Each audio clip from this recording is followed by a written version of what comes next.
Hello, you are listening to Ultra Q, episode 67. My name is Red. I am joined by Mel. Hello.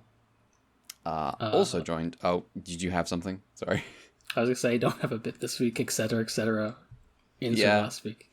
Bitless. Bitless. Also joined by Brad. Did you know that if you two right now went outside and collected 1,000 pebbles, that Megami will come back to the show? I'm going right now. Let's go. I stopped the podcast. So yeah, coming up in Ultraman Ace, we have got we're back to kids being evil. We have got an episode in which managed to make me sympathetic to Dan by making Hokuto the worst person in the world. And then also we've got we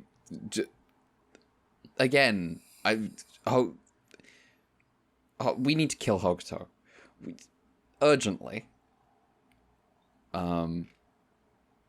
Hokuto, this may be in poor taste, but Hokuto feels like those people who are like, yeah, I detransition and start campaigning for TERFs. Jesus Christ. This is... He is just on that weird gender stuff now. Yeah. It's very strange. I wouldn't have done this. But here we go. This is what we have. Before we get to any of that, though, usual song and dance, warm up. What have we been doing this week? Shall I start? Yes. I finished Shin Megami Tensei 2. Oh, there you go. Yeah, finished. I played the lore route, which is, that's the one for Shin Megami Tensei 2, arguably. It's the one with all the wild shit that happens in it. There's some fucking wild shit in there. It's good. See, the funny thing is that I don't know if I've ever heard to it before referred to as the one, but I do at the same time know everyone goes, man, that fucking law route sure is something else, huh? Yeah, that's the thing. It's so there is a moment right at the end of the law route that is so morally absurd, but is also the coolest thing that anyone has ever done. Are you talking about I'm talking about Zion. I'm talking about Zion's decision at the end of the law route. Yes, the we're hitting the button and then we're going for the reroll. Yeah, it's like God's like, well, now we can return with a V, and Zion's like, Chad Warden voice, come on now, we. I think that is the most damning, critique of reformist political worldview that series has ever made. I love it so much. It's so funny because it's just I basically just think Zion is like first time I played one of these games and thought like, yeah, that's a guy I like. He's so ridiculous. But like there is this whole middle stretch of the game where he's just like a hero. He's just like, well, someone has to do something about all this. Surely.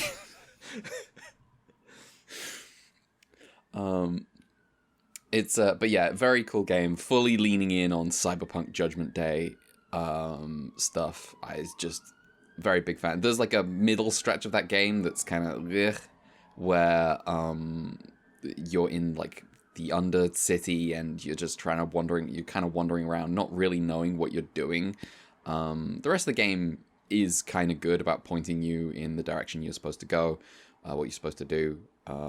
There is like one egregious bit at the end that I felt kind of, I was just like, I have to trek back all the way back there. But otherwise, it's just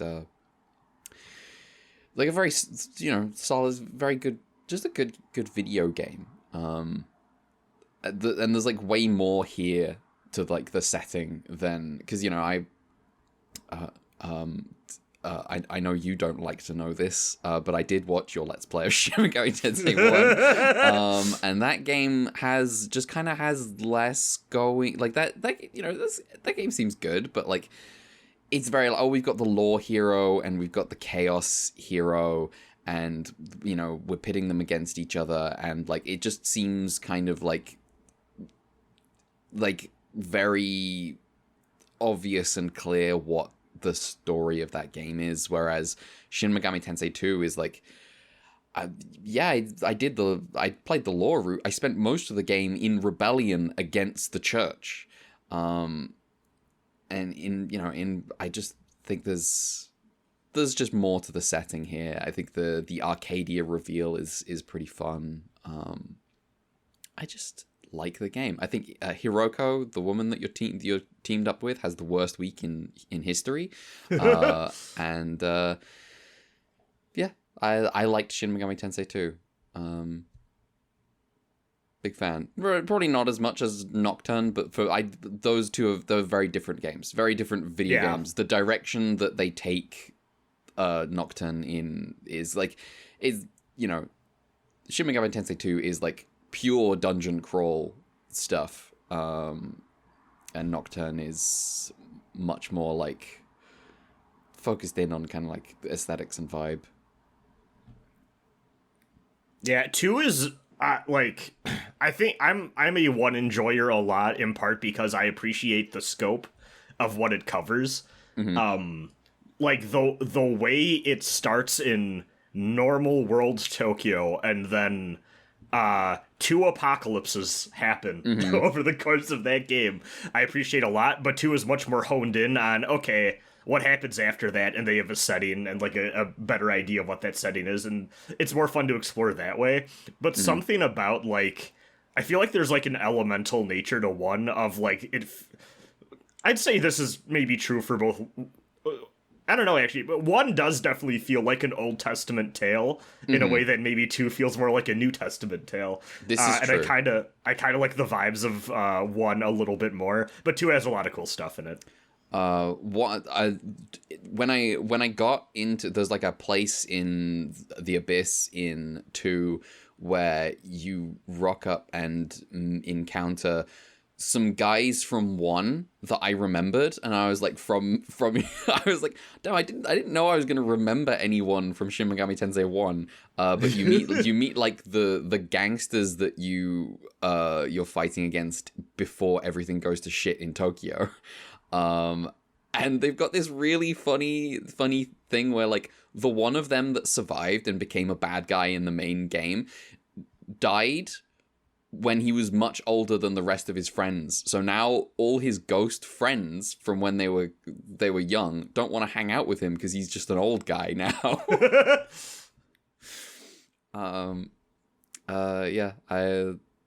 The good video gaming, good gaming. Not sure what my next big thing is, but like that was a big one on my my backlog.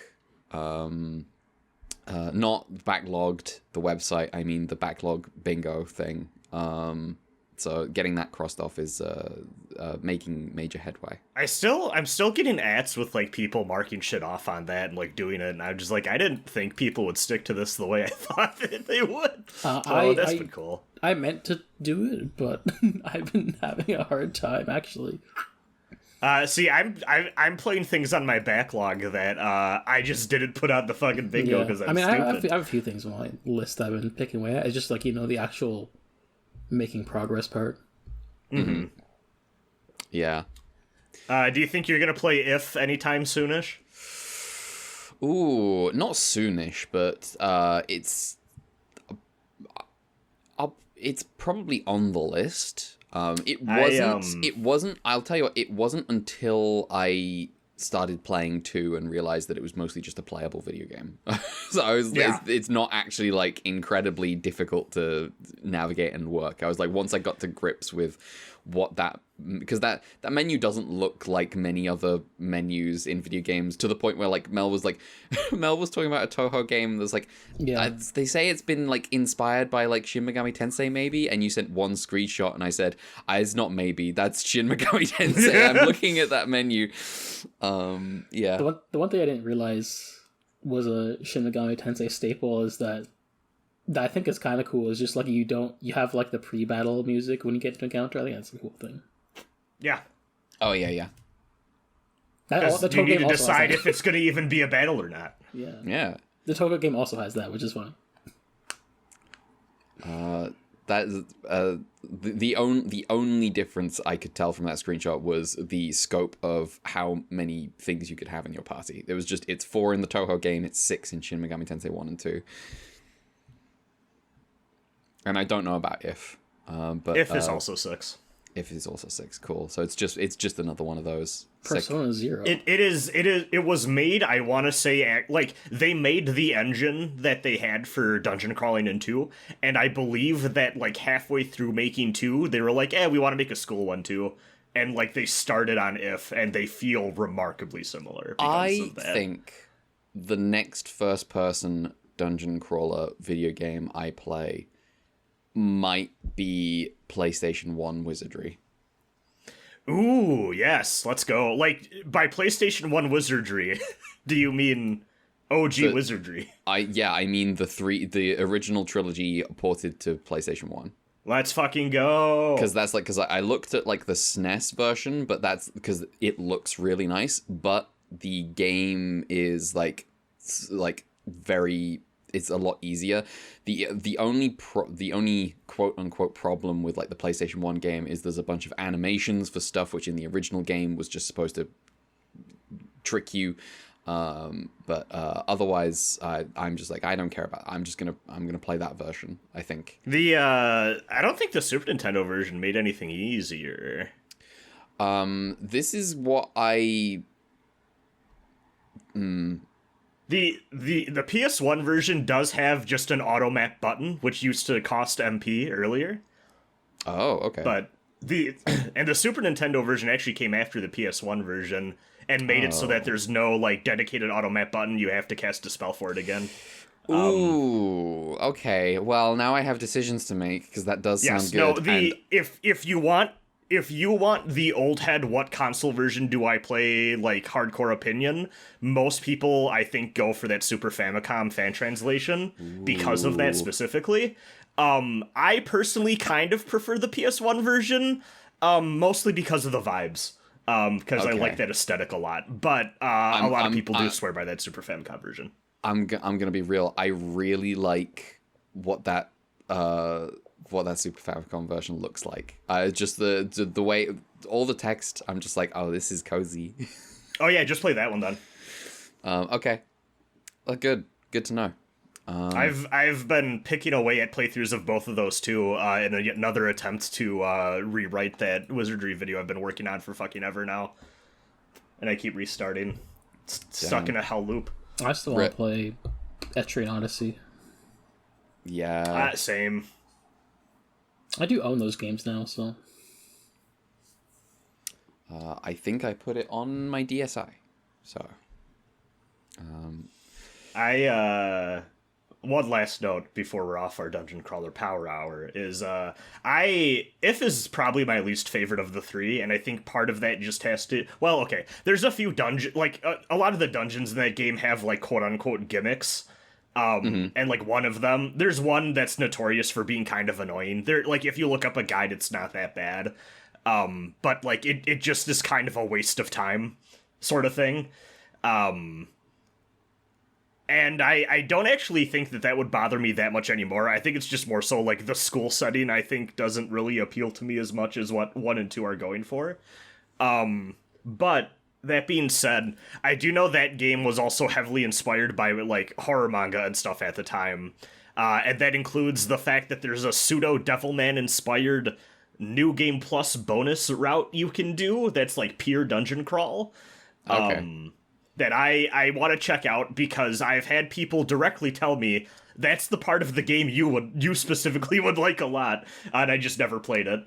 And also, the next time I go back to If, I want to read The Drifting Classroom beforehand. Famous horror manga set in a school that gets stuck in another dimension. I see. Because I have a feeling Yes. that I'll gain an appreciation for that game more if I know what I'm assuming is its major inspiration. So, I mean, they have a history of making games based on books. yeah. The entire franchise is based on that one book. Yeah. Did you read that book and say it was terrible? I read the first two because that was all that was translated at the time, and I thought they were pretty bad. Nice. Okay, that's Shin Megami Tensei done with. Who's going next? Let me go first. Okay. Mel. I did like nothing. Let's go. I did at most I guess I beat like a Genesis shmup yesterday, but that's Congrats. really. Thank you. I use save states because I just want to see the end. Damn. Didn't have to confess to that. Your honesty is appreciated. Well, I confessed it on my media thread, so it's fine. Musha's a cool game. Anyway, Brad, you can go. Remember when I said I was gonna have the Alan Moore check-in? Okay. What are you doing? Lying, because I didn't get to everything I thought I would because work was a kick in the ass. So this all started. Let's go back to the beginning. So this all started when my friend who is becoming slowly DC Comics pilled Ray asked if anyone wanted to watch the Watchmen Zack Snyder movie adaptation a few weeks back. And a few of us are like, yeah, it's been a minute. Now, I must confess, I'm not a Zack Snyder person. I think that Watchmen adaptation's, okay. Yeah. I have a distinct memory of when that movie came out, it was, one of the bigger releases, I think, that summer, that fall, or whenever it came out. And I remember being kind of excited for it, and I actually went to the local comic book store for, I think, the first time in my life, and bought, off the giant desk they had set up, one of the many paperback copies of Watchmen that they had laid out. Nice. And the other memory I have of that movie is that my aunt was like, oh, I want you to take my cousin to this because he's having a hard time recently, and I want him spending more time with the family. This movie isn't inappropriate at all, is it? And I was like, I don't fucking know. like what? So we took him anyways, and I think she got mad at me for a bit. But that's she told you.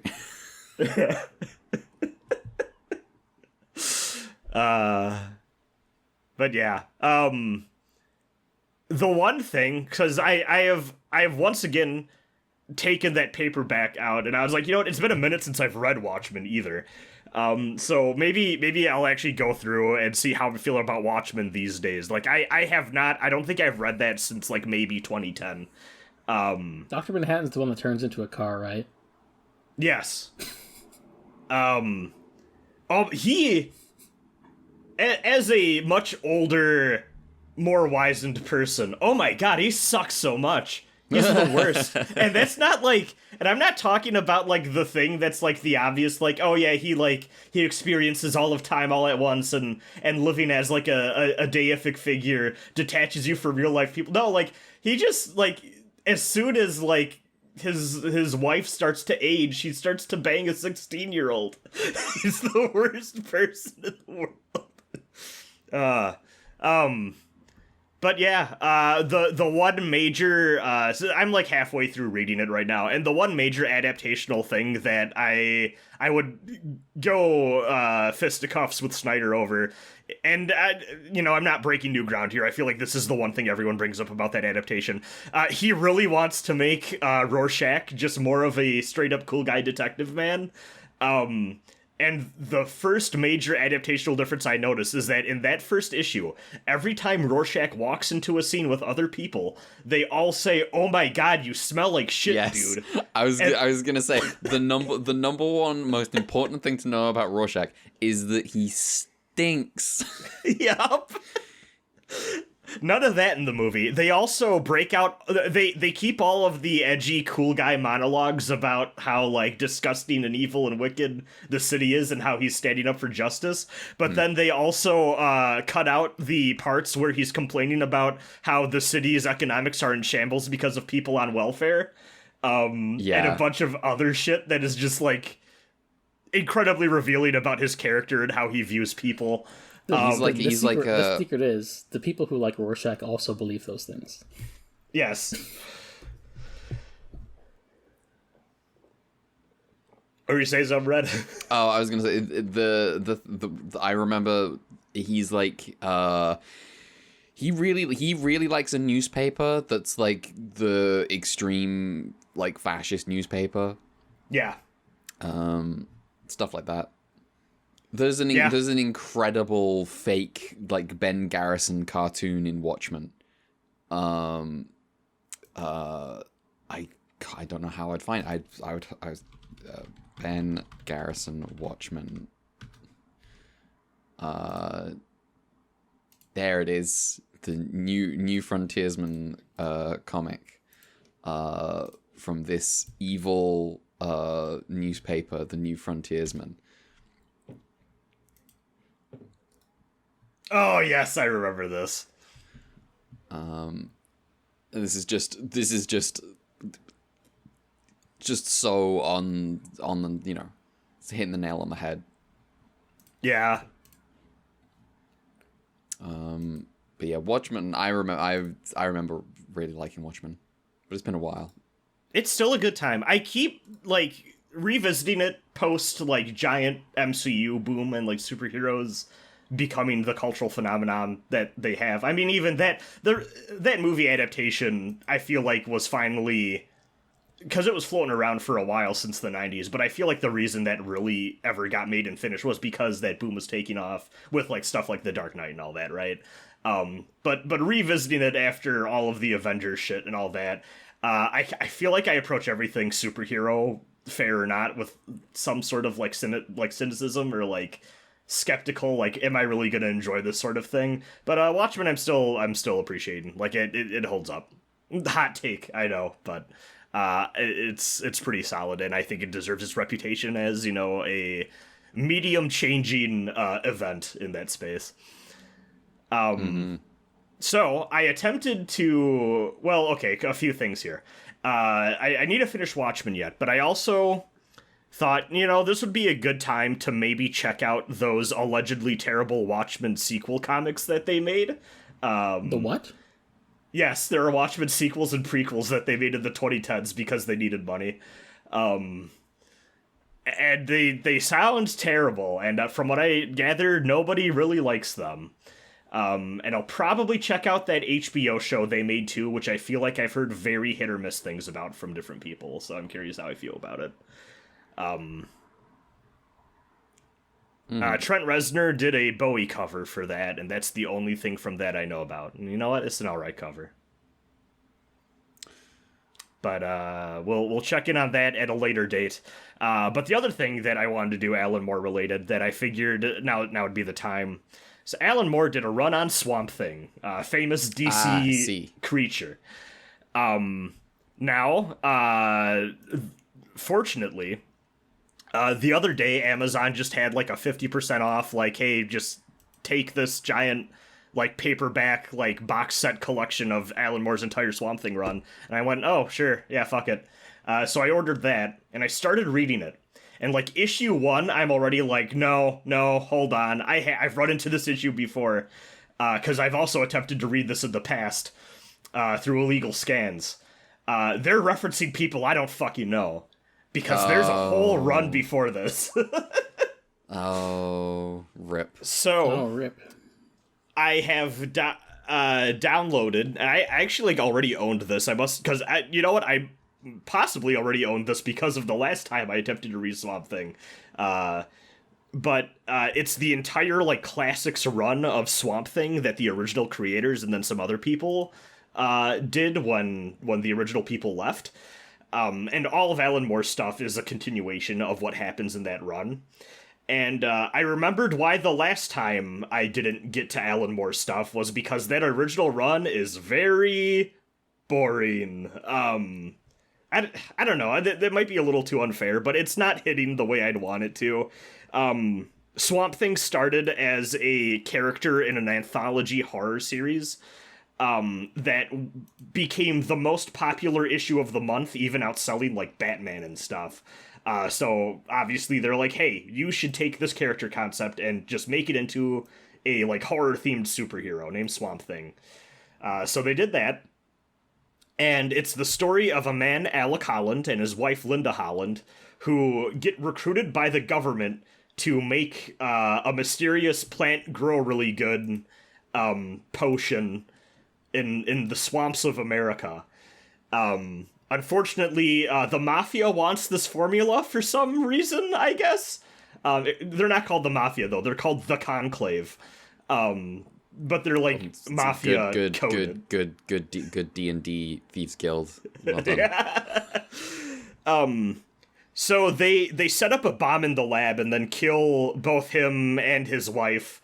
But because his body gets dumped out with like the potion or whatever, it grows all around him and he becomes a weird misshapen swamp creature with super strength, and like he can regrow limbs after he gets cut, like they get cut off and stuff. But he can't really like talk all that well. Like he can do like one word like monster growly type speech and stuff like that, but he can't like talk to people to explain his situation or the fact that he was once a person. And now his former FBI protector best friend Matt Cable assumes that the monster is what killed his two friends, Alec and Linda, not knowing that Swamp Thing is himself Alec. So he's on a hunt to kill this monster.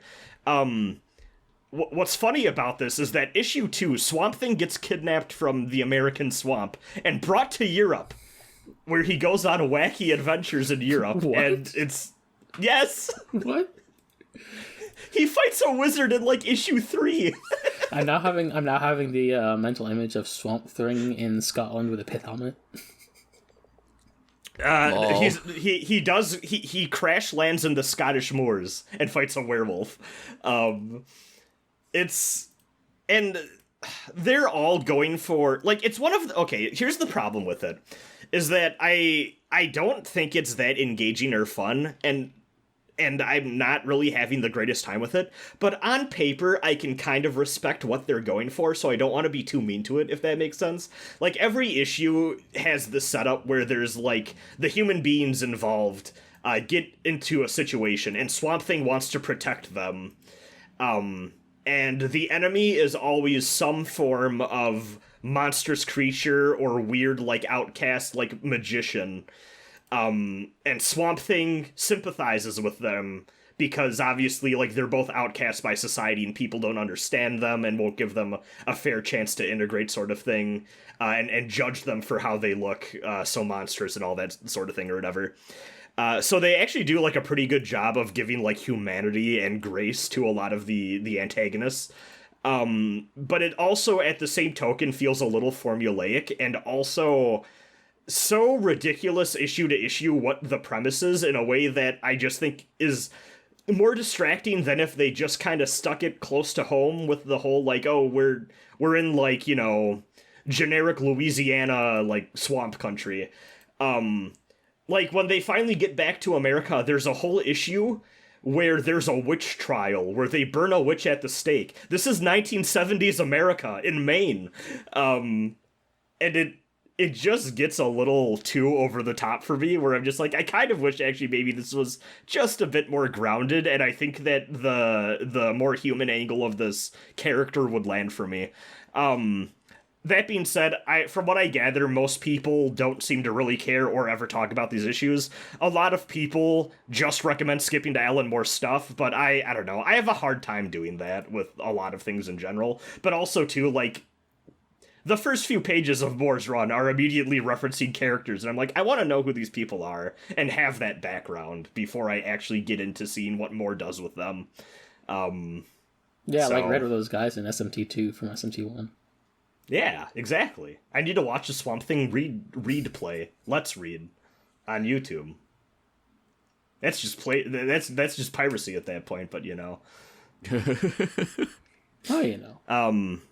Yeah, I'll hopefully I'm gonna try to speed through the rest of the original Swamp Thing run and see if I can get to Alan Moore's stuff soonish, just because I kind of want to be done and over with it. But yeah, it's something. The guy who made Swamp Thing also made Wolverine, which I wasn't expecting.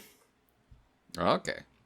Yeah, he was like, yeah, we all left Swamp Thing because we got kind of bored with it, and he's like, yeah, and then I went to go work for our he words it funny, he's like, yeah, I went to go work for our marvelous competitors, and I made some short guy with claws that people seem to really like. Oh. It's pretty good. But yeah, that's my end of things. All right, then. That's us, then. We are moving on to Ultraman. Let me pull up some summaries good podcast, here. Bye, everyone. No. Yeah, good podcast. That's it. Episode 32 is called "With Hopes in the Star of Ultra." It's still here. Let me tell you, when I look at that Star of Ultra, that show, I don't think hope. I think the opposite. Featuring Choju Human Cokes, spelt like Coke, like Coca-Cola. A spaceship descends into the atmosphere and the crew tries to shoot it down.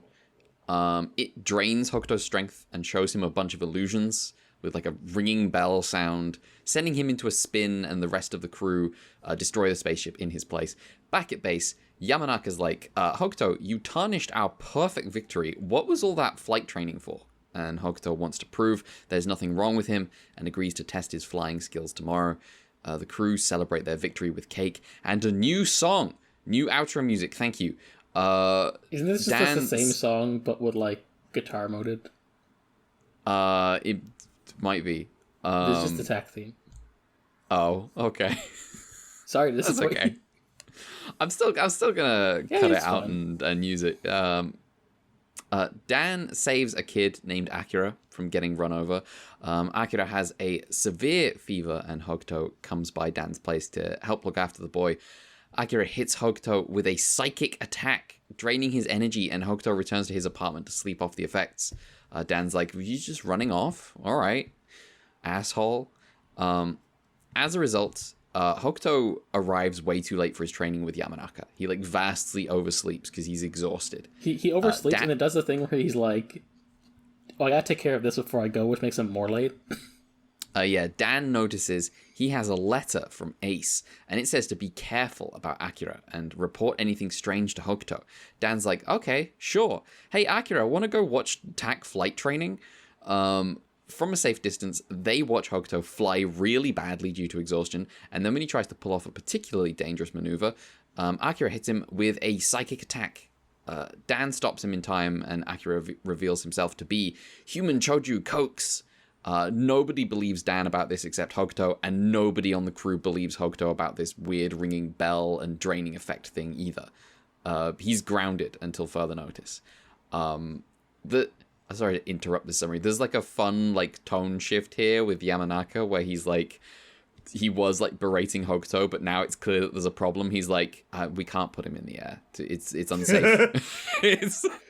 I do appreciate how in this era we seem to be Yamanaka has taken up the hater energy that Kushida lost towards the end of Return of Ultraman.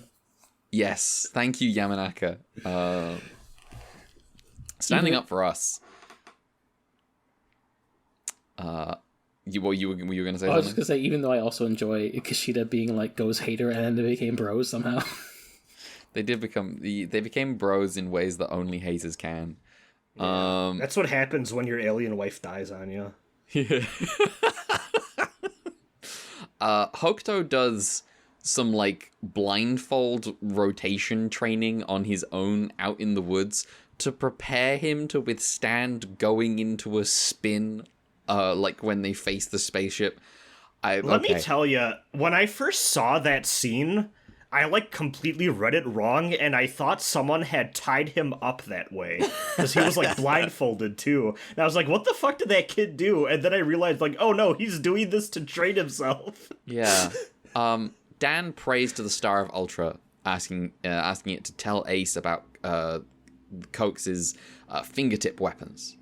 The next day, Akira does a henshin pose and transforms into a giant choju, starts wrecking shit. The crew, minus Hokuto, launches to fight, but they get hit with a drain and can't take it. Hokuto launches, he gets hit with the drain, but he's trained for this. It also doesn't matter, really, because this is Ultraman. He has to turn into Ace to win, so he does still get shot down.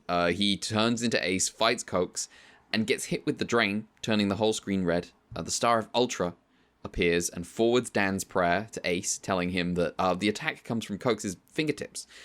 Ace cuts off Cokes' arms, which ends the attack, fights some more, hits Cokes with the Spacian Beam, job done. Back at base, Yamanaka and the captain apologize for doubting Hokuto and Dan and thank them both. The end. Yeah, I'm so happy Dan's prayer saved the day. Yeah. Yeah, it is exactly like Earthbound. Yeah. So, okay. I assumed last week that Dan knew Hokuto was Ace. Is that not the case? I don't think so. Okay.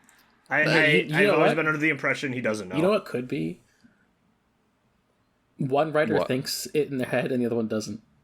It's entirely because like this episode, I was like, wait, does Dan not know about Hokuto being Ace? I sort of felt like he did, but this episode, I feel like he doesn't. Every time Hokuto in the last few episodes talked about Ace to Dan, I always kind of had that vibe of like, when you asked your doctor about something your friend's going through, like sort of thing. Where it's like, all right, I know a guy. But, yeah. Yeah, I guess. So, this episode's we're back to evil children. I think this is the worst evil child we've had. This is a really boring evil child, mostly. Like, there's I liked the immediate psychic attack on Hokuto, but otherwise, there's not much. It's stiff competition in Ultraman when you're going up against evil children. There's lots of really good evil children in Ultraman. See, the thing that's fun about an evil child episode is you need to have an otherwise normal and respected adult starting beef with the child, and I feel like there's relatively little beef to be had with this kid. Yeah, at no point during this episode does Hokuto slap Akira and have to justify it to a normal person who's like, why the fuck did you just hit a child? Instead, it feels more like this is an evil child because, you know, that creates tension with Dan. And that's just not as much. Fun. Yeah. Not much tension. You know, for all the potential, there's, like, not much here. There's just... They kind of, wrestle for 5 seconds. Yeah, they wrestle for 5 seconds, and then he runs off, and then no one talks about it. Dan's just like, yeah, he was a choju. And his sister's like, was he? And he's like, yeah, he was. Give me the phone. So yeah, it's kind of not much there. I mostly liked the fight at the end, the Choju fight. The big red attack thing, you know, that's all right. I liked the arms getting severed. Yeah. That was this one, right? Yeah, that was this one. Here's the thing. Here's a question I have about this. Is, regardless of whether your opponent's special attack comes from the fingertips, would you not, if you had the ability to sever their arms anyway, would you not have done that? Like, did you need to know that the special attack came from the hands to do that? Like, aren't arms just generally useful in a fight anyway? I'm confused.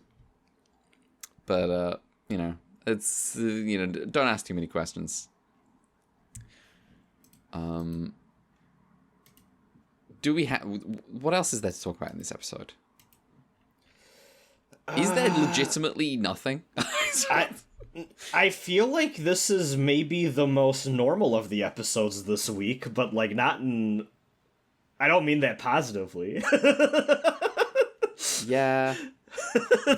I'll give it that. I think this monster design is okay for the show and what it's been given us so far.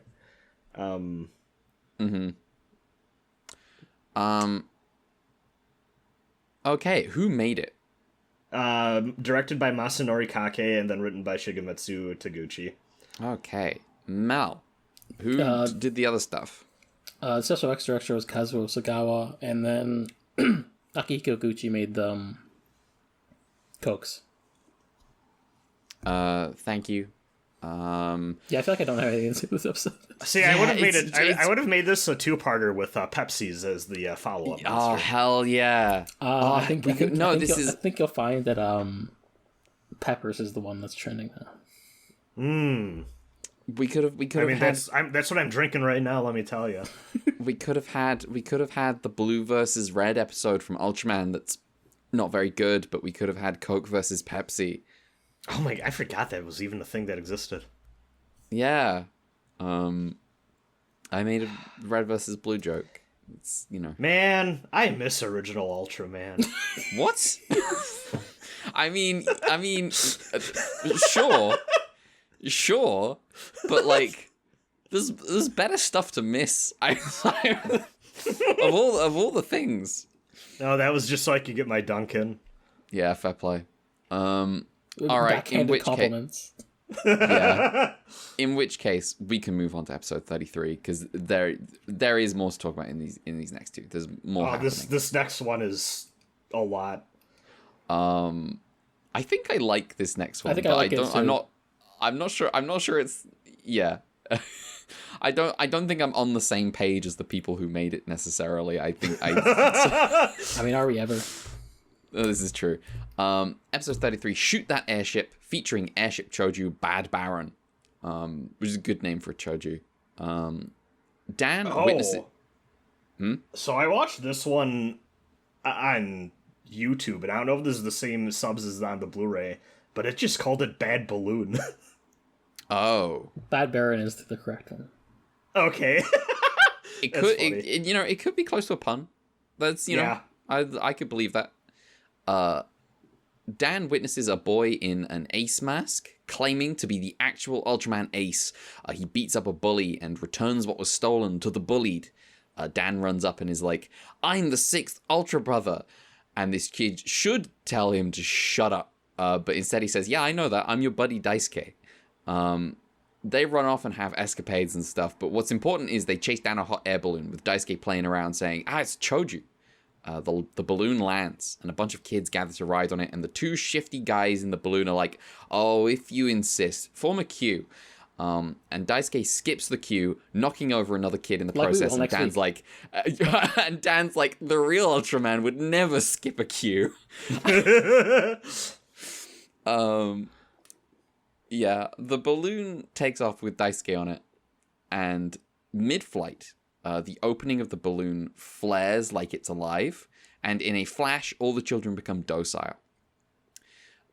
Dan observes this when they get back as Daisuke drops his mask and leaves it behind. Group after group, the same thing happens, and then the balloon guys say, "That's enough for today, but here, take these balloons if you didn't get to ride the big one." Dan refuses to take a balloon, wisely, as the others pop, and those children become docile too. Dan tries to tell Hokuto that the balloon is a Choju and names it Bad Baron. And Hokuto's like... Hokuto is like, "Nah, we investigated it because of some weird energy readings and it was just a hot air balloon. Our fake Ueno guy was very insistent that these readings could only be a Choju, but for some reason when I woke up today, I decided that Tak was too ready to believe that everything is a Choju. So I decided that this week's Choju isn't real." Hokuto, when has Tak ever believed that anything is a Choju? When has that ever happened? Anyway, Dan insists that Bad Baron is making kids docile and obedient, and Hokuto's like, maybe Bad Baron should do that to you. Fuck Hokuto. All my homies hate Hokuto. Anyway, Dan is totally right. He brings Daisuke into a hospital to get him checked out, and it turns out his youth has been stolen by the Choju, and he's been turned senile. Meanwhile, every mother in Japan is trying to get her kids to ride the balloon to make them obedient. All the mothers want to give their children balloon lobotomies. This montage is ridiculous. They even are like, the hot air balloon business is so popular, they even started to do nightly flights. And there's just like a line of mothers that nefariously are trying to, like you said, lobotomize their children. It's so wild. Where are we? Oh yeah. Every mother in Japan is trying to get her kids to ride the balloon to make them obedient. So even as Tak tries to interfere, they will not listen to their claims. Tak needs to get someone on the balloon, and Hokuto devises a plan. Dan will ride the balloon, and he will use a special gas. I hope you're paying attention to this. Dan will ride the balloon. He will use a special gas to knock out the two guys, and then use a special tack gun to flashbang the Choju if it tries to eat his soul. It will try to eat his soul. Then Dan will pilot the balloon over the TAC HQ. Hope you can do that, buddy.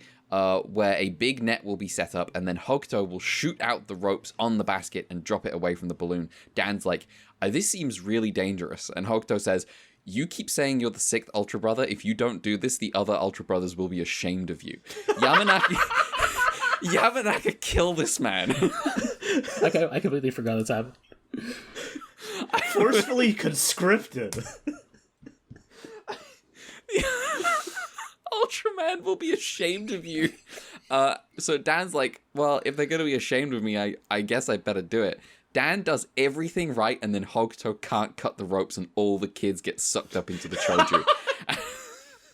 And it transforms into a person in a suit that they can fight.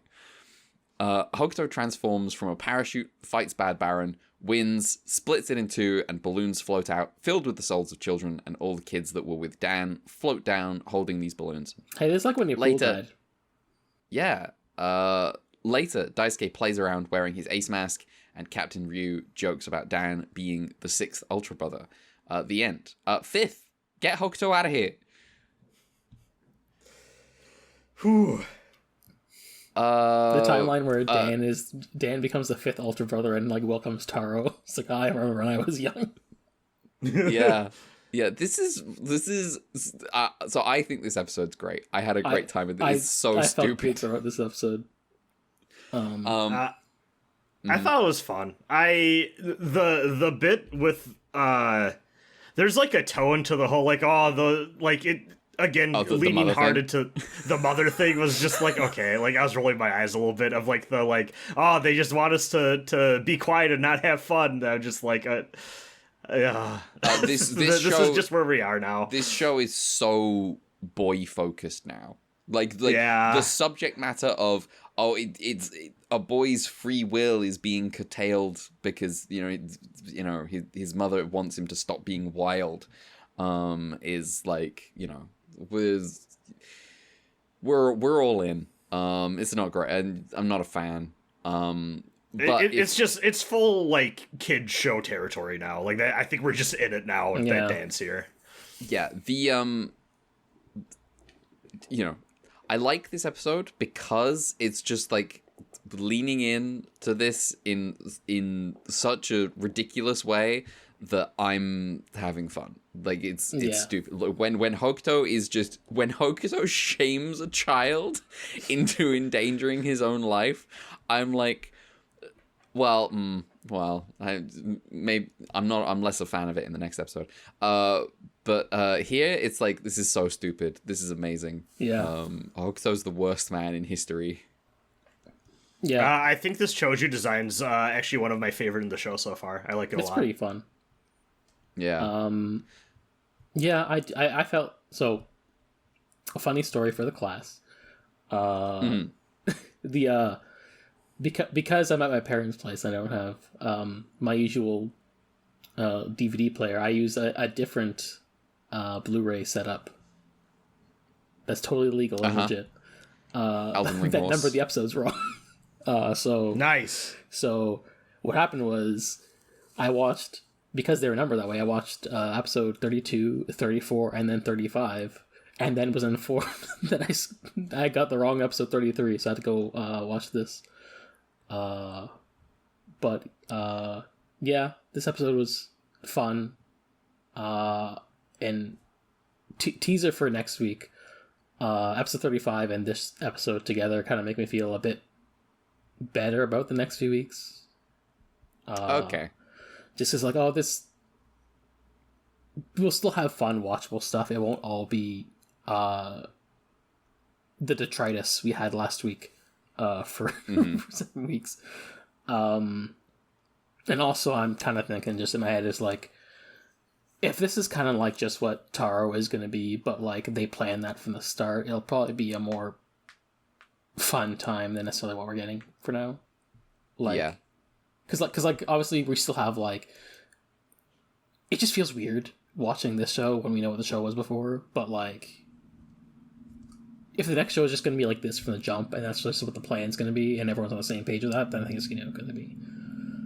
Well, I think part of it too is that the vibe feels off because even like they're still shooting for the types of more serious stories that like show up next episode that we're going to cover in a little bit. Yeah. That like just make it feel very uneven week to week. Ultraman Ace is simply a victim of truly strange consequences. There's an episode of Your Uncle's Beach House coming out on Thursday that I'm on about Legend of the Galactic Heroes, where when it got to plugging the podcast, and we talked briefly about Ultraman Ace, and Jackson wasn't really sure how we could have hit one that bad so quick, and I described it as being, I think, Ultraman Ace is bad in ways that are not replicable under normal circumstances. Yeah, like the thing is, like, you know, I talked to a couple of my friends the other day while watching these episodes, and also like someone quote retweeted our the episode dropped on Thursday, who's like, you know, they're a fan of like Ace the character, and their opinion was like I get it, but damn, there's that shit was going on, there's stuff going on behind the scenes behind the show that's like getting dumped as fire. Like apparently just like the show may have been bleeding talent a lot. I'm gonna do some research on this later eventually, but you know, considering it seems like there's a lot of one-off like upcoming, we have like a lot of people that I feel like are on this show for one episode and that are never heard or seen from again. I could believe that. Yeah, that's true. Like Ultraman, Ultra 7, and Return of Ultraman was really like recurring writers and stuff. Yeah. Yeah, like there's just like a whole bunch of like disorganized mess going on, and people, I think, I got the impression that like the Minami stuff in the retool was a lot more to do with like execs higher up than like the writers, even though, you know, we have issues with how the writers actually handled it before the retool, but like the impression I'm getting like from what my friends have said is that like the writers weren't necessarily pleased with the retool per se.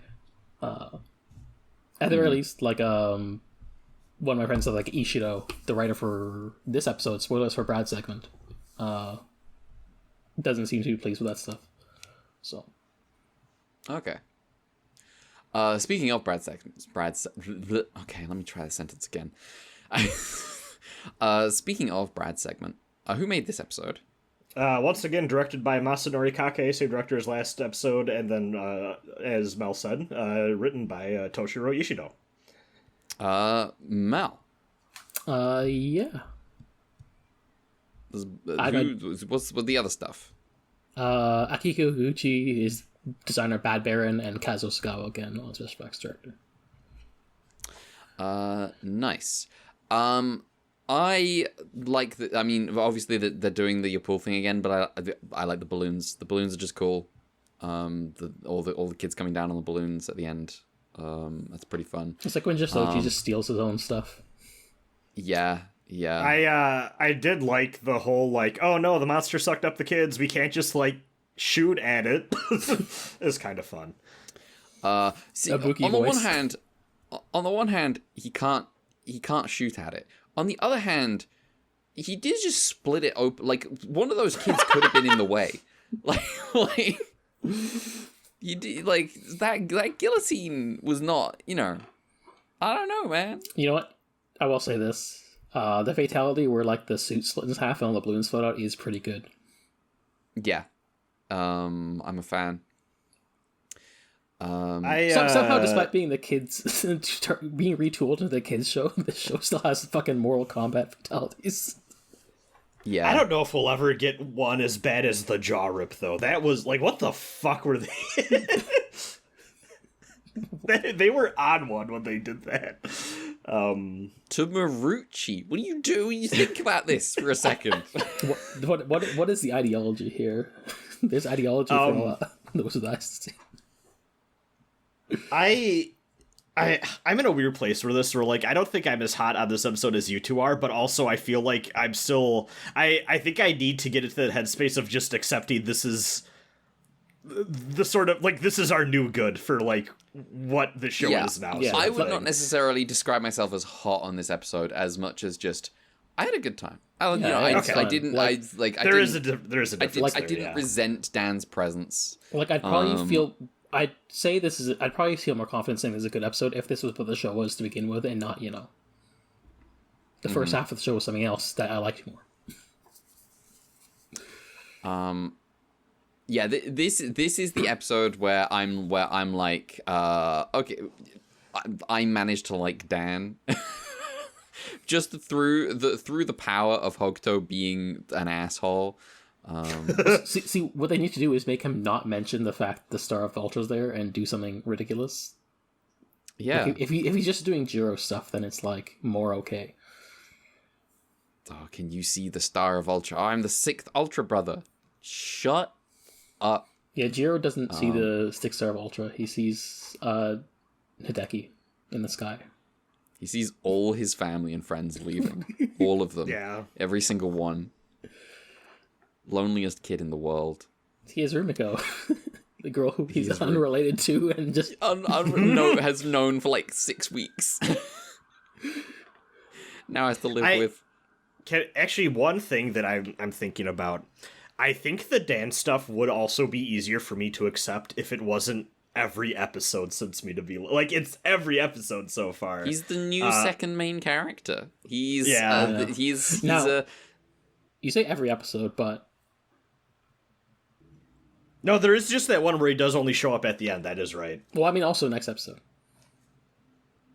He's in next episode. Is he? I just forgot him. Yeah. Okay. He's I'll get to it in the summary, but yeah, I just forgot him then. But yeah, there is that one episode where he's not in the episode and then shows up right at the end so that he can say that he's the 6th Ultra brother because I don't know if it's in his contract or something, and I'm like, shut the fuck up. Was that the Tapir one? The Roadblock episode? That was the Tapir one. Oh, that was the Tapir one, I think. Yeah, it was the Tapir episode because he's basically not in the episode until the very end. Oh yeah, because the Roadblock one, they have to get the little girl's bicycle. Yeah, he's Dan's in that one a lot. Yeah. The stakes of whether he can see the Star of Ultra are very important in that episode. Yeah, true. How could I forget? Imagining the version now of the show where Dan and Hokuto are in a buddy cop thing. And Hokuto's like, do you see the Star of Ultra thing, Dan? And then they try to aim for the bushes. This is a deep reach. I don't know where I was going with it. I don't get this. Dad, the only thing protecting the people of the city from mass chaos is one thin Ultra Star. On. Maybe I have to link the thing I'm referencing.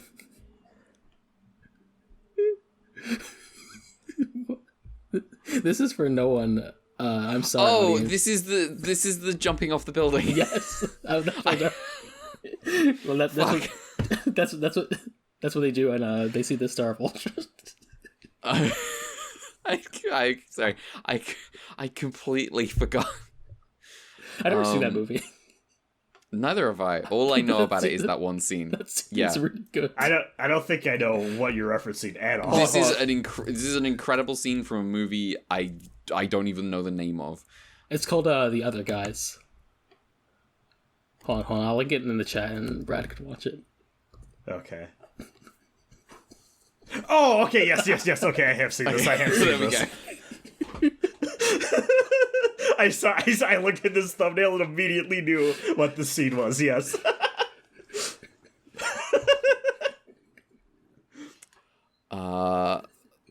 So Hokuto would. Hokuto would absolutely. He's that stupid. If you, viewer, want to know what the fuck we're referencing, the YouTube channel Movie Clips has a clip called The Other Guys 2010 Aim for the Bushes scene. 2 out of 10. That's a rating of how good their aim is. Yamanaka's like, there weren't even any bushes there. Yamanaka's telling Hook. Yeah. Anyway. Let me. Oh, hang on. I've pulled up the wrong thing. Here we go. So. Like me when I was watching the shows this week. Yes. And we collected 1,000 seconds to. We've collected enough seconds to move on to the next episode. Episode 34. A Choju dances on a rainbow over the sea, featuring Rainbow Choju Kaiteigagan. I don't know what it has to do with rainbows. I'm gonna be real. Coming in right on the last day of Pride. Oh yeah, well done. Not when this episode comes out, though. No. That's how it works. A Choju is going around sinking oil tankers, and in the wake of one such disaster, Hokuto finds a boy at sea clinging onto his little boat. Hokuto rescues him, brings him back to land, and a group of boys inform him that that's Yuji. His dad was a ship captain and died at sea. Hokuto returns Yuji to his sister, Namiko, and discovers that their mother is dead too. Namiko insists that their father is not dead. He will return. Through some casual investigation, Hokuto learns the whole story. Namiko couldn't bear to tell Yuji about their dad's death, and instead told him that when he collects 1,000 shells, Dad will return. Hokuto takes some time off to try to help Yuji. Yamanaka thinks this is ridiculous with a Choju on the loose, but the captain says it's more important to TAC to preserve a single child's liveliness than fight a Choju.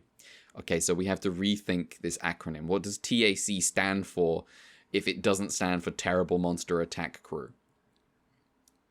It has to stand for something to do with children. Oh, that's what the C stands for. Yeah. Teaching all children.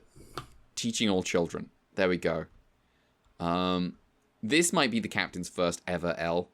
Hokuto recruits Dan and the boys to play baseball with Yuji, take his mind off the whole Seashell collection thing. Unfortunately, this is where Dan is in the episode. Unfortunately, Yuji runs off mid-game to find shells, and Hokuto is like, oh no, but there might be a Choju. Why? Well, how'd you know that? There is a Choju for some reason, shedding scales that look like seashells. The crew attacks, and Hokuto has to rescue Yuji, telling him to abandon the shells. The Choju retreats, and off-screen, Hokuto tells Yuji about his dad. Yuji ditches his shell collection, calls his sister a liar, locks himself in the house, and cries over his father's uniform. Namiko is incredible. Worth noting that Hokuto's like, wait, don't throw out the seashells. We need those for science tests. And then he just chucks them anyway. Yes, Namiko is incredibly upset, but now has to confront the truth together with Yuji, and Hokuto is a little bit frustrated about losing the shells, as those Choju scales could help TAC figure out a weakness. In a dream, Yuji's father visits him and tells him, it's okay, I'll always live on in your heart. The crew devise a plan to lure out the Choju with a ship. First of all, they're talking about like how the only way to lure out the Choju is with like an oil spill, and Yamanaka's like, are you motherfuckers out of your mind? He says, I think he says something like, we're supposed to attack monsters, not Mother Nature. Yes. And then the captain says, we'll make a fake ship or something. Remember was this Ace, or was this like Return of Ultraman, where they're like, yeah, we're transporting a missile used to like destroy a mountain and build a dam? Return of Ultraman. Okay. It's one of the later episodes, I remember. Yeah. But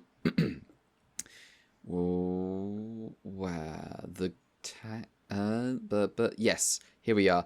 Hokuto visits Yuji, but Yuji refuses to see him. Hokuto shouts through to Yuji in the other room that he's a coward and boys are supposed to have courage. Kill this man. Yeah. And then TAC deploys and the Choju appears. A big battle ensues, and Yuji, shamed by Hokuto into genuinely useless action, runs up in a captain's hat and nearly drowns himself retrieving a single scale from the Choju. Hokuto is like, I don't even need it. Turns into Ace. Has a fight with the Choju. Nothing about weaknesses. Hokuto just shamed this boy into almost dying for nothing. And then Ace wins. Hokuto brings Yuji back to shore and has to resuscitate him. Yuji's dad tells Yuji to return to the world of the living, and Namiko begs for him to live, apologizing, saying it's all her fault. Yuji wakes up. The day is saved. Hokuto should get fired. The end. I'm forming the Hokuto Hater Club. It's me and Yamanaka. I'm calling this episode Ghost in the Seashell 2 Innocence. Oh, yeah, there we go. That works. I saw that in theaters. It was a good time. Oh, yeah. Sick. I'd love to see that CG on a big screen. Oh, it was beautiful. Excellent. How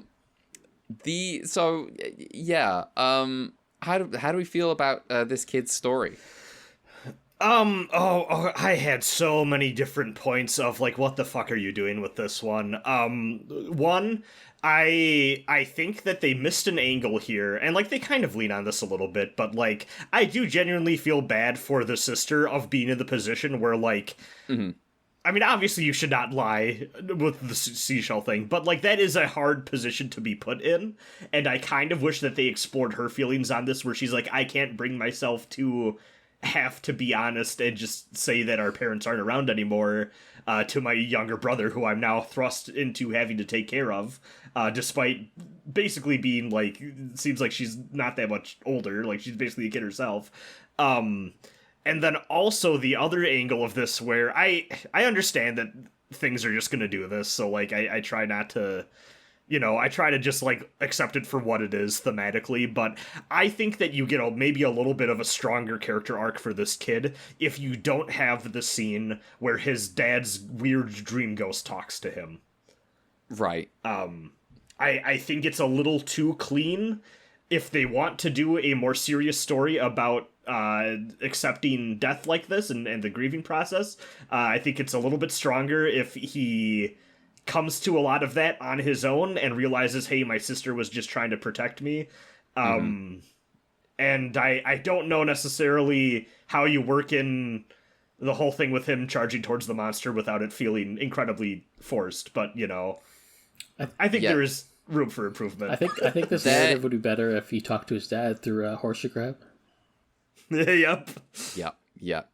Man, the horseshoe crab episode. Take us back. We have to return. It might be my favorite episode of the show. It's really good. The thing where Namiko's situation is like, there is some dwelling on it, but she's just not prioritized. She is prioritized in the sense that she has done wrong and she has to apologize, right? Is the stance this episode takes, rather than, and like, it does suck. It's like it is an incredibly terrible decision to make, but also like there's like much less sympathy for the position maybe that she's in, but this does lead to, I think, my favorite moment in this episode, which is when she's on the beach, like Yuji's collecting shells. She's on the beach with Hokuto explaining it to him, and she's like, I told him this, that he has to collect 1,000 shells and his dad will return. This is like, you have to let me go through. This is the plan that I have decided. It's a perfect plan. And then in the background, Yuji's like, I've collected like 980. Yep. It's like, I'm seeing one glaring flaw with the plan. She should be like, well, actually there's interest, and so therefore. I thought the scene where they're in the water together, I was like, if I was this kid, I would have been scared shitless to record that. I'm sure there's some like movie magic happening there to like make that seem, deeper than it actually. But like, I mean, they're just getting hit around by waves in the water, like screaming a little bit. I was like, I probably would have been too anxious to do that as a little kid. Shoutouts to that child actor. I'm assuming they're not filming in the actual ocean here. For that part, no. I mean, if you notice too, like you don't really see the horizon. Like they're shooting them from like top down, too.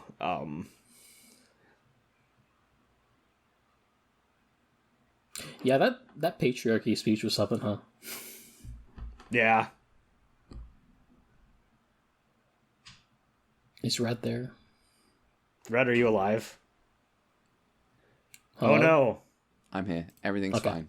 There we We'll go. just have to do a second clap at the end. Fucking... I don't know what is up with my setup today. Damn. Hopefully it's fine. Where were we at when you disconnected? Oh, Could you hear us? I was just about to say, what was I just about to say? I was just about to say, Captain Ryu's when Hokuto's like, I need to go, Captain. I know you're about to launch an attack, but I need to go help a child. And Captain Ryu's like, okay, when you say help, last time you went round a child's house and yelled at him that he was a coward. Like, what's going? Are you gonna do that again? He does. Yeah. It's a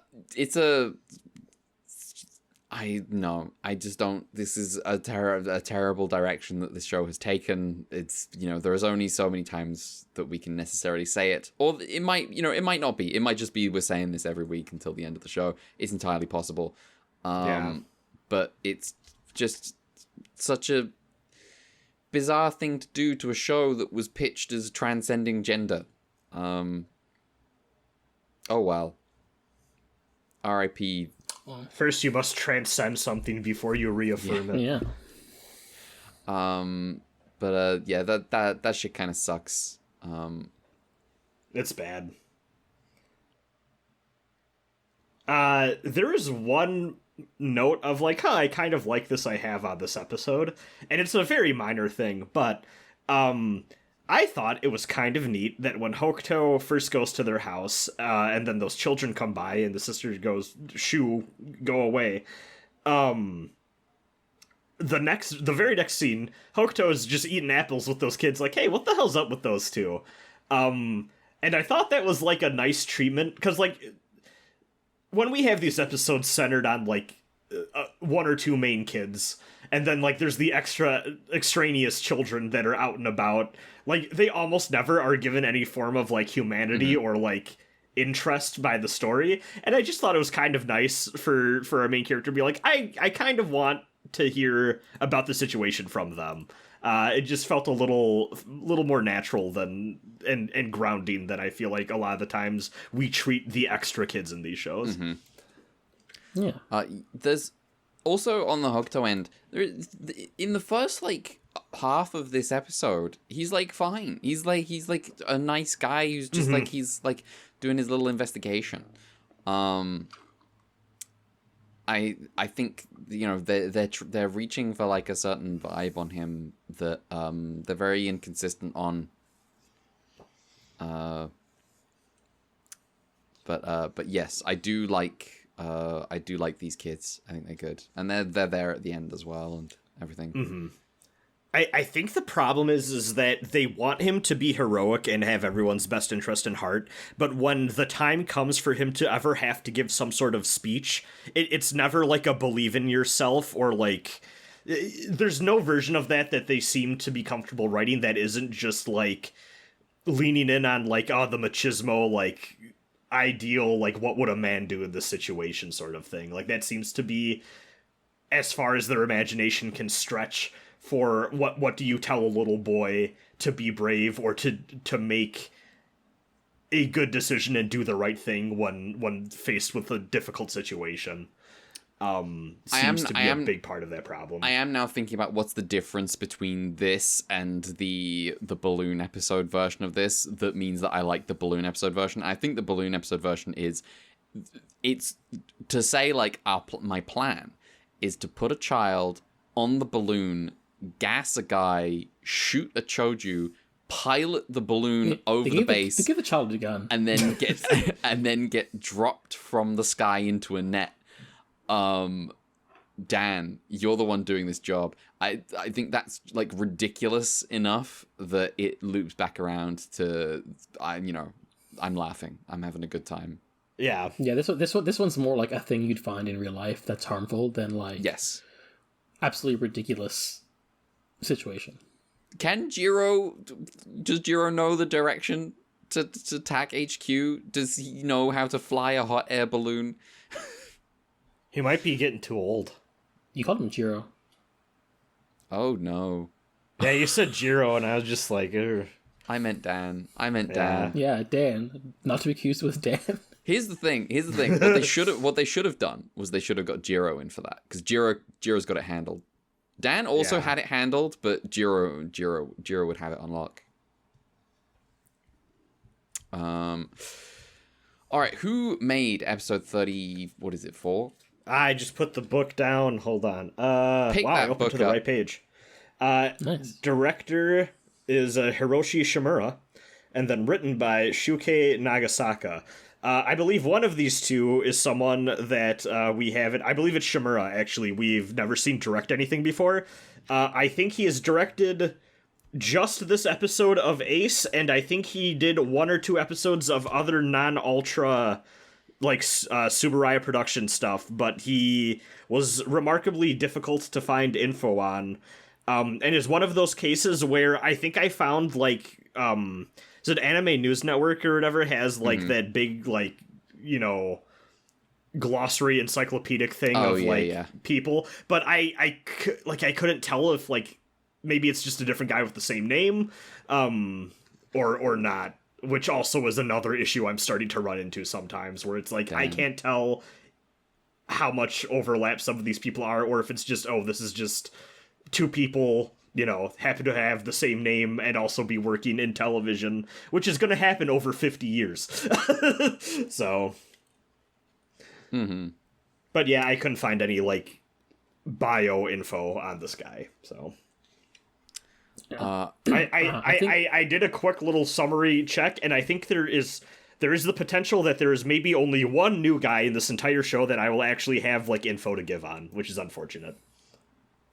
I think my friend, when I was talking with her the other day about this episode specifically, she mentioned to me that like the writer for this episode, who also apparently he wrote a show for Toei called Zubat, like the Pokemon? Yeah. Huh. That same spelling. No idea why. That's weird. Yeah, but yeah. Apparently, misogyny is just like a thing with his writing. So. Based on that show, so. Well. Rip. Look out for that, I guess. Which episodes are more overtly versus more casually. Misogynist.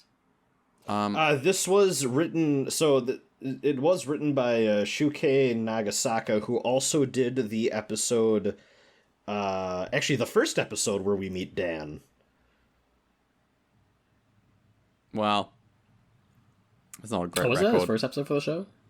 I believe that was his first episode for the show. It does seem he was just brought on for the retool. And his gendered assumptions with... yeah. Okay. Mal, you got stuff for this episode? Yeah, special effects director is Koichi Takano, and then Kaitagigan Yoshio Suzuki. All right. What else is going on in this episode? Do we have anything more here? If I had a nickel for every time a kid's dad died and it got associated with seashells in this show, I have 2 nickels, etc., etc. Etc., etc. I was thinking along those lines, but between like this, Return, and Mirror Man, I feel like each one of these shows has had at least 1 or 2 specifically, my dad died at sea. Well, in the case of Mirror Man, that explicitly didn't happen now that I'm thinking about it. In fact, quite the opposite. Quite the that man did not die at sea. That man is fine. but that kid will not be hearing about it for like 10 years. Yeah, I mean, it's not just like the died at sea thing. It's specifically the also weird Seashell association as well. I wonder why. You know what? I think that. Yeah, the more I'm thinking about that makes sense, because I'm like, why specifically do you, if you need like dead dad, do you do the accident at sea angle? And then the more I think about it, it's like, one, you don't have to actually show the death on screen. You can leave it as like, oh, it happened far away, or like you just show something sinking. Two, there's an immediate tie-in with the ocean where a lot of like monsters come from. So like you could do stuff like the mystical seashells, like all that stuff or whatever. Yeah, no, that like that makes sense. You would choose that. It immediately lends a sort of, coming from sister country, naval history country, surrounded by ocean, immediately has like quote unquote heroic vibes of being at sea is like somewhat virtuous in some way. Yeah, like saying someone died at sea is a lot more romantic in a sense than your dad was on the wrong end of a buzzsaw at the factory. Yes. Yes.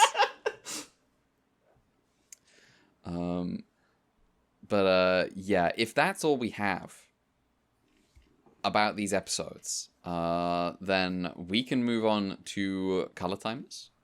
Hello. So episode 32, 2 minutes 59 seconds. That's a 4 episode streak now of doing it. Episode 33, 2 minutes 50.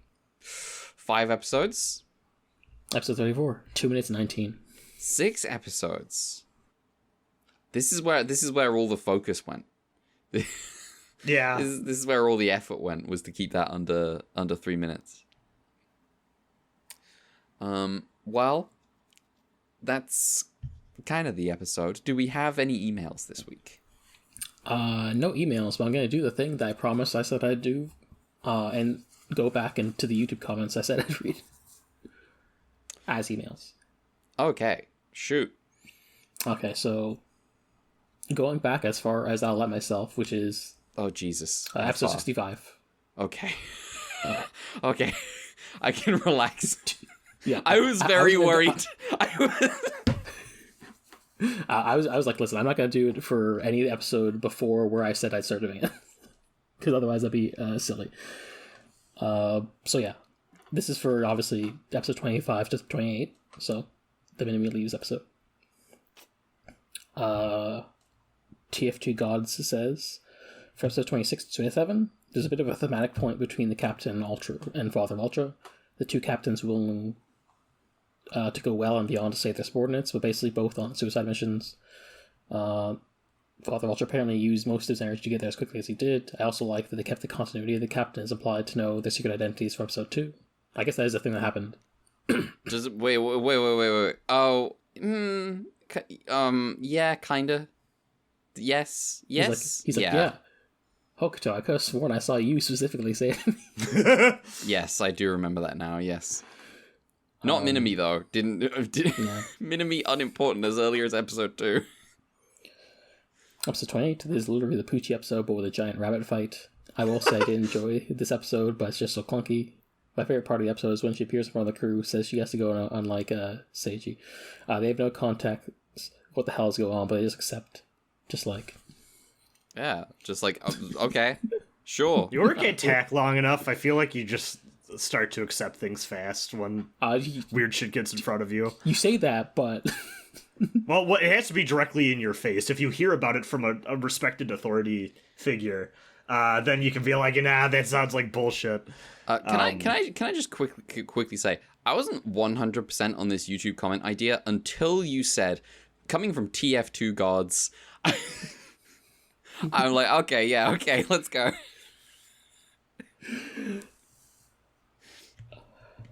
Yeah. At Small Dream 2908 says, the rest of the show is pretty good, but wow, this stretch of show hurt me inside a bit with how everything gets stripped away to make Return of Ultraman, which is still good Ultraman, but yeah. Mm-hmm. And then for last week's episode 66.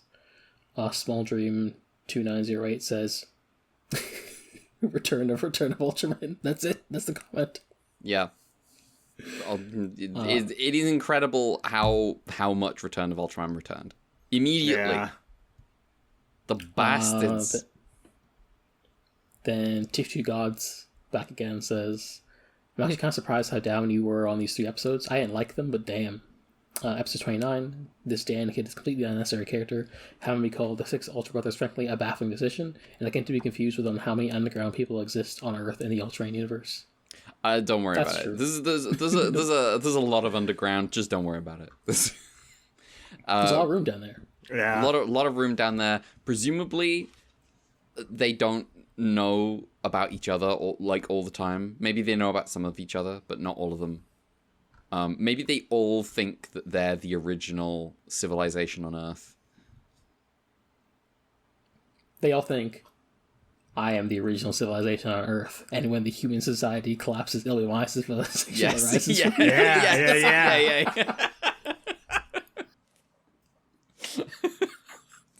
So true. Meanwhile, the non-malt. Rip. Rip to Utah, by the way. Anyway. Episode 30. Not much to say besides, for a show that's trying to be lighter and softer than the previous episodes, there sure is a lot of murder in this one. Very bland. Which one's episode 30? The one where Hokuto gets those 3 people killed. Oh, yeah. Why does he still have a job? Get him out of here. Episode 31. This is a bad episode, but also the episode of a tapir. The image of the tapir fading out of existence almost makes it worth watching. I think the show improves after these 3 episodes, although the rest of the run is going to be bumpy in terms of quality. I would say this batch is definitely better than the last one. I'd say it's better. I'm It's still pretty down on it. It's not the worst thing we've ever seen.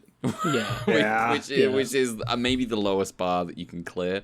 But yes, I'm much less aggressively anti Ultraman Ace today. Yeah, like if the rest of the batch is like this, then it's like not great, but it's watchable. Like if we had the rest of the show was last week, I'd question my life choices.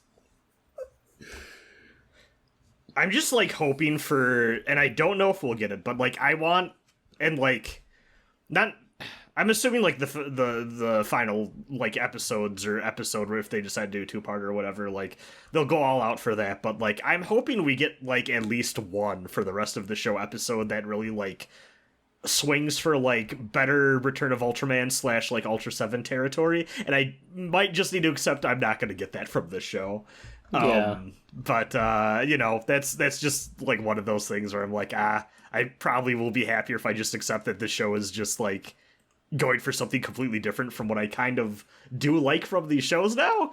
But even I will say, like, this batch was definitely of a higher quality than the first 3 episodes we got post Minami departure.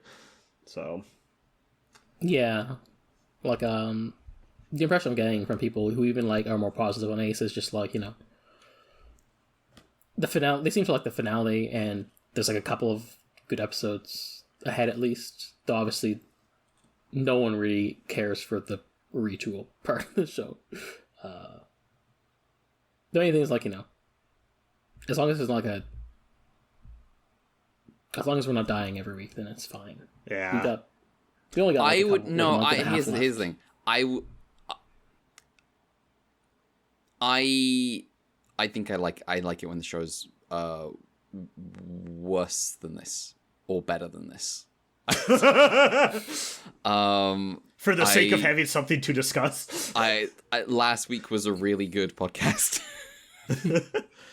I guess that's true.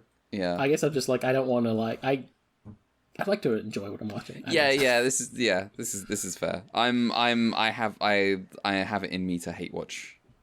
So I guess I'm like the person who's like checked out when it's bad, unless it's like really angry. But like if the rest of the show was like last week, I'd probably be more checked out. Mm-hmm.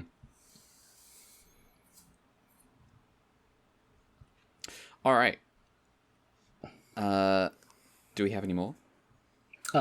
Is that where we're up? That's what we're up to. Obviously, you know, I don't think we're becoming a huge deal podcast necessarily anytime soon. But we reserve the right to stop doing this as soon as it becomes silly.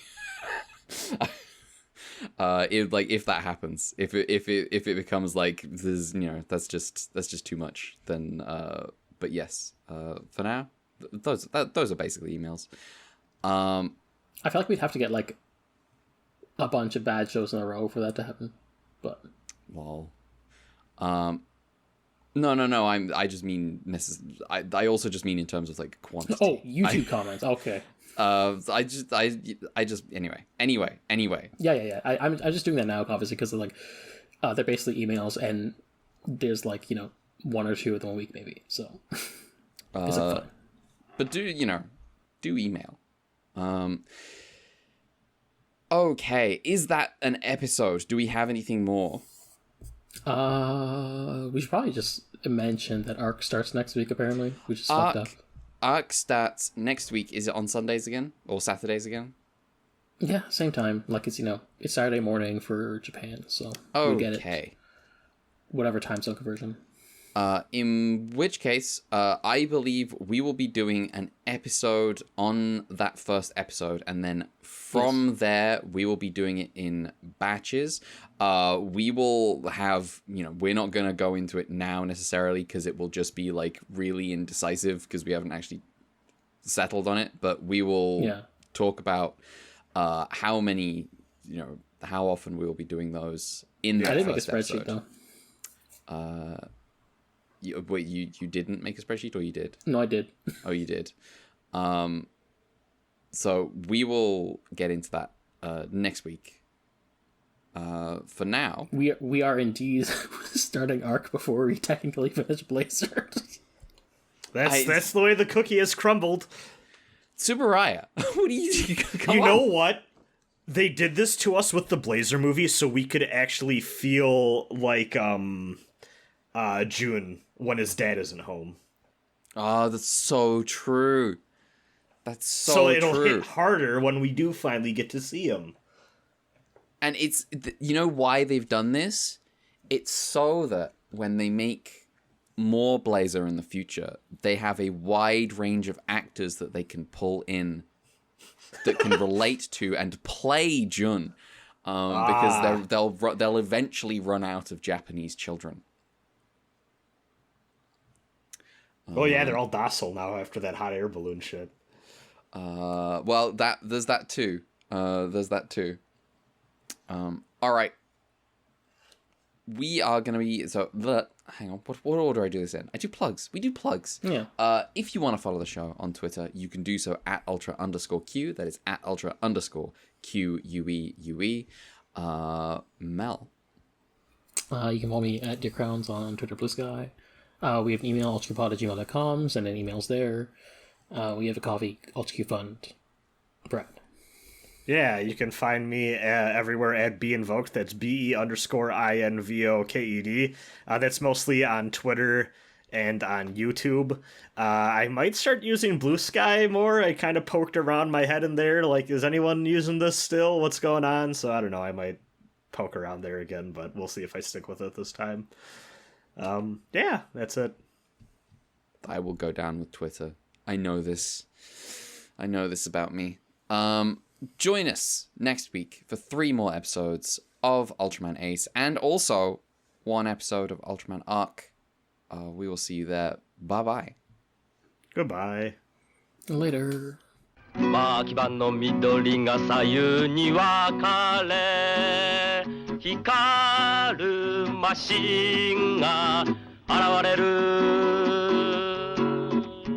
輝くシグナル赤から青に勇気と力が合言葉